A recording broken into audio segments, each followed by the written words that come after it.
SSLC +2 പരീക്ഷയ്ക്കു ശേഷം കോഴ്സുകൾ ഏത് തിരഞ്ഞെടുക്കണമെന്ന് കേരളത്തിൽ ചൂടേറിയ ചർച്ച നടക്കാൻ പോകുന്ന സമയമാണിത്. പലപ്പോഴും ഈ സമയത്ത് വരുത്തുന്ന പ്രധാനപ്പെട്ട 4 മിസ്റ്റേക്കുകളുണ്ട്.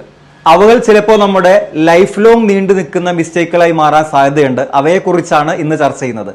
ഒന്നാമത്തേതായിട്ട്, പലപ്പോഴും കൂട്ടുകാർക്ക് പ്രാധാന്യം കൊടുക്കുന്ന ഒരാളായി നമ്മൾ മാറാറുണ്ട്.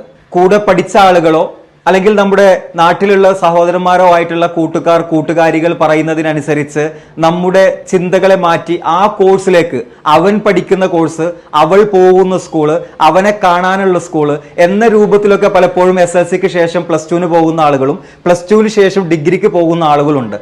ഇത് സത്യത്തിൽ നമ്മ വലിയ അപകടത്തിൽ ചെന്ന് ചാടിക്കുമെന്നുള്ളതാണ്. രണ്ടാമത്തേതായിട്ട്, പാരൻസിന്റെ, രക്ഷിതാക്കളുടെ സമ്മർദ്ദങ്ങൾക്ക് വഴങ്ങി പലപ്പോഴും കുട്ടികൾ ചില കോഴ്സുകൾ എടുക്കേണ്ടുന്ന അവസ്ഥ വരാറുണ്ട്. ഇതും നമുക്കൊരു അപകടത്തിലേക്ക് എത്തുന്ന കാര്യമാണ്. ഈ 2 കാര്യവും ഒന്നാവാനുള്ള കാരണങ്ങളിൽ പ്രധാനപ്പെട്ടത് ഇനി പറയുന്ന മൂന്നാമത്തെ പോയിന്റാണ്, സ്വന്തമായ ലക്ഷ്യമില്ലായ്മ എന്നുള്ളതാണ്. സ്വന്തം ലക്ഷ്യമില്ലാത്ത അവസ്ഥയിലേക്ക് എത്തിക്കഴിഞ്ഞാൽ അവൻ തീർച്ചയായിട്ടും അവൻ പറയുന്നതും അവർ പറയുന്നതും അല്ലെങ്കിൽ കുടുംബത്തിലുള്ള ആളുകൾ പറയുന്നതുമായിട്ടുള്ള പല കോഴ്സുകളുടെ പിന്നാലെ പോകും. അങ്ങനെ കോഴ്സുകൾ പോയി കഴിഞ്ഞാൽ ആ കോഴ്സുകളിൽ നിങ്ങളുണ്ടാവില്ല എന്നുള്ളതാണ് സത്യം. അത്തരത്തിൽ കോഴ്സുകൾ എടുത്തു കഴിഞ്ഞാൽ അതിന്റെ റിസൾട്ട് 0 നാലാമത്തെ കാര്യം, നമുക്ക് ചില പാരമ്പര്യമായിട്ടുള്ള സമൂഹ നിർമ്മിതിയിൽ ചില കാര്യങ്ങളുണ്ട്.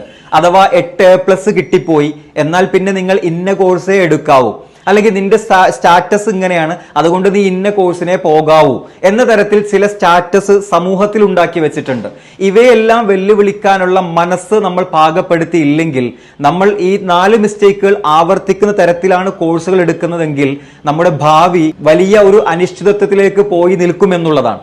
അതുകൊണ്ട് തിരഞ്ഞെടുപ്പുകൾ ഏറ്റവും ഭംഗിയായും സ്വന്തത്തോട് ചോദിച്ചും തന്നെ എടുക്കാൻ ശ്രമിക്കുക. എല്ലാവിധ ആശംസകളും.